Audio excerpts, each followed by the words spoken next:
Hey guys, welcome back to another Witcher video by me, the Witcher George. So I'm going to be doing something a bit different today. I saw a really fun suggestion by this user on my latest video, and I've been meaning to make some more relaxed Witcher videos that just discuss something to do with The Witcher, and it's not some crazy intense lore project where I have to make a script, and god, it just takes ages. But don't get me wrong, I do love making those videos, but I feel like these sort of videos can be fun too, as I'll be able to make more Witcher videos by allowing to sort of mix these videos in with the more high quality ones. So today, I'm just going to discuss some of the major choices in The Witcher 2 that affect The Witcher 3 should you import a save or simulate one. And honestly, I feel like a video like this is actually quite useful, as I know people want to play The Witcher 3 and have a different experience, and by making these Witcher 2 choices, it will allow you to have entire characters that are either in the game or they're not, or it will allow you to have different dialogue and different things that happen.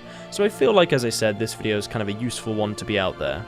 So, the first major decision that affects The Witcher 3 is in regards to a character known as Aryan Larvalette. So Aryan Larvalette is a character that you encounter in the prologue of The Witcher 2, and you're able to either kill him or let him live. And should you choose to kill him, in The Witcher 3, when you meet his mother, Mary Louisa, I think you actually meet her in The Witcher 2 as well. When you meet her in The Witcher 3, you meet her actually just, I don't know if you remember the mission, but it's where you go with Morvran to the horse races, you can win a saddle, she's there with you, but if you kill her son, she doesn't actually come, and you don't get to have any of that dialogue with her, and it's basically just a different experience. So if you decide to let Aryan live, then she will actually come with you. So that's one decision to look out for. The next decision is actually one of my favourite things that they have ever done in regard to importing a save over from a previous Witcher game, and it's to do with a mission in which you can get a blue stripes tattoo on your neck. And the quest you get the tattoo from is known as Hungover, and it's in Chapter 1 of Flotsam. So if you complete this quest, get the tattoo on your neck, and then don't remove it later on in The Witcher 2, you can import a save, and then you actually have the tattoo for your entire Witcher 3 playthrough. Which I know can be quite distracting, but if you played The Witcher 3 a few times,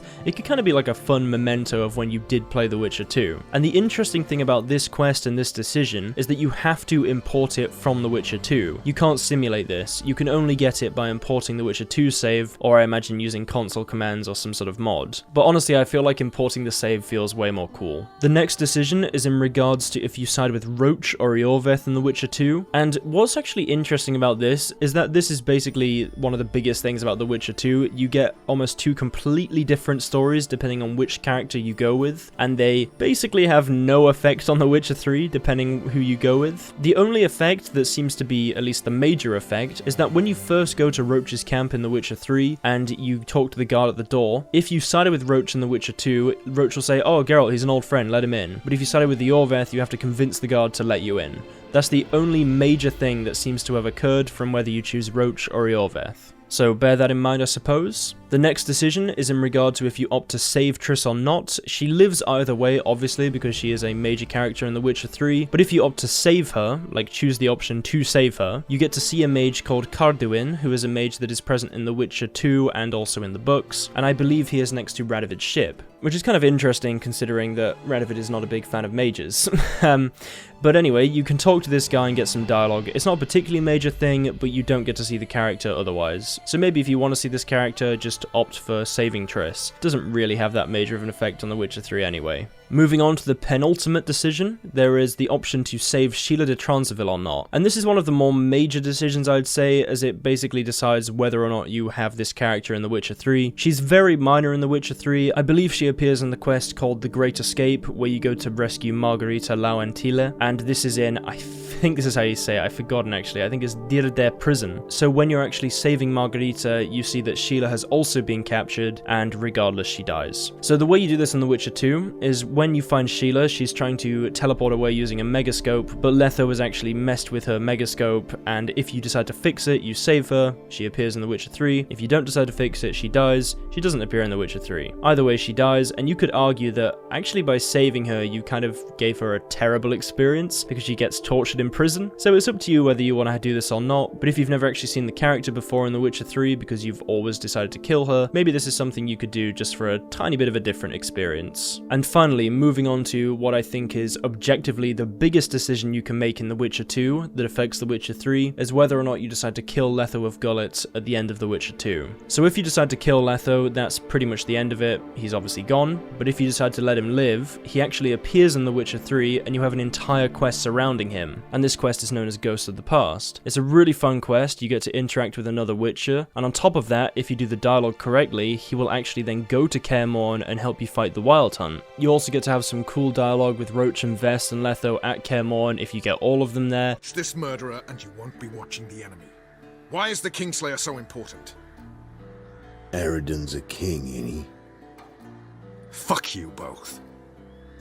I think that is such a cool decision that you're able to have the antagonist, in a sense, of the previous game become basically an ally in the next game if you decide to let them live. And the fact that a decision you make in the previous game can lead to such major effects in the next game, I think that's just a very, very, very cool thing. Because it is quite a major thing to have an entire questline about a character and have them appear later on in the game, etc., when you could have just killed them in the previous game and none of that happens. I think that's a very, very cool thing. But anyway, that's the end of today's video, and I hope you've all enjoyed it. This has just been a bit of a shorter video, a little bit more relaxed. I feel like this is kind of a fun thing to do, and honestly, I really did like the suggestion. And I'll just say now, guys, if you guys have any suggestions for shorter videos like this, or more relaxed videos where I just discuss something, please let me know, because as you can see, I do genuinely read the comments and take these suggestions on board. So if you have any cool ideas and you want to see a video made similar to this, please just let me know. It could even be about the Witcher Netflix series if you want. It could be about, I know there's a WitcherCon coming up and a bunch of other stuff. If you want me to talk about that, I'd be really interested to hear what you think and if you want to see videos about that sort of stuff. And also, I just wanted to mention that I'll be making some videos on my Ranger George channel. I'm thinking about making reviews of shows I like, lore for other series I enjoy, like for example The Lord of the Rings, Elder Scrolls, Dark Souls, and maybe do some news and share my thoughts about games I'm excited for. For example, they recently announced a game called Elden Ring that I like the look of. I think this will be fun as it will allow me to make more diverse videos whilst also having it not affect the sort of content that goes out on this channel, so I don't have to mix them in with Witcher videos basically. So please do go and check it out if you're interested in listening to me discuss other series that are similar to The Witcher. Who knows, maybe you'll decide to try one of the games I talk about and really like it. There are already 4 relatively high quality videos on that channel, so give them a look and who knows, maybe you'll want to actually subscribe to the channel. And I just want to say I really do appreciate the support there, guys. It's always hard doing new things, I guess. And on top of that, I will be doing some more videos soon on my 3rd channel, Samurai George, which obviously I made for Cyberpunk, but I'm pretty sure the videos I'm going to make on there aren't even going to be about Cyberpunk. And I'm not going to tell you guys what I'm making on there yet, but be sure to subscribe to that channel and keep up to date with it, as there will be some stuff coming out on there soon, which I think will be pretty cool. On top of that, I have recently remade the YouTube channel Discord, so there is a link for that in the description too. We have quite a few people on there now, we've got a lot of conversations going on. If you guys want to join there, talk about The Witcher, feel free to talk about